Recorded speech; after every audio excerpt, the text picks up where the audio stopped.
ঝাড়খণ্ডে গত 16 দিন ধরে রিক্রুটমেন্ট এক্সামিনেশন নিয়ে ছাত্রদের প্রতিবাদ চলছে।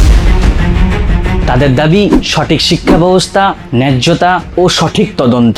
নমস্কার, আমি শম্ভু। আজ কোনো রাজনৈতিক দলকে নিয়ে নয়, আজ কথা বলবো আমাদের দেশের ছাত্রছাত্রী ও তাদের ভবিষ্যৎ নিয়ে। এই আন্দোলনে ইতিমধ্যেই ছাত্র নেতা দেবেন্দ্রনাথ মাহাতো হাঙ্গার স্ট্রাইক শুরু করেছেন। স্বাস্থ্যের অবনতি হওয়ার পরেও তিনি নিজের দাবিতে অনড়। তার এই দাবিকে সমর্থন করেছেন সোনাম ওয়াংচুক স্যারও। দুজনের দাবি এক নয়, কিন্তু দুটো ঘটনায় একটা কথা মনে করিয়ে দেয়। নিজেদের অধিকারের জন্য মানুষ কখনো কখনো নিজের অনশনকেও প্রতিবাদ হিসেবে বেছে নেয়। কিন্তু ঝাড়খণ্ডের গল্পটা শুধু ঝাড়খণ্ডের নয়। একজন স্টুডেন্ট একটা কম্পিটিটিভ এক্সামের জন্য বছরের পর বছর পড়ে, পরিবারের টাকা খরচ করে, সময় দেয়, স্বপ্ন দেখে। তাহলে এখন প্রশ্ন, সেই হারিয়ে যাওয়ার সময়কে দায়িত্ব নেবে কে? আজ দিল্লি, কাল ঝাড়খণ্ড, জায়গা বদলাচ্ছে কিন্তু প্রশ্ন একই। আমাদের এক্সামিনেশন সিস্টেম সত্যি কি স্টুডেন্টসদের জন্য ফেয়ার? আমরা কোনো দলের বিরুদ্ধে নয়, আমরা কোনো পার্টিকেও সমর্থন করি না। আমরা শুধু চাই একটা ছাত্রের লড়াই যেন শুধু পড়াশোনার সঙ্গে হয়, নিজের ভবিষ্যৎ ফেয়ার হবে কিনা সেটা নিয়ে নয়।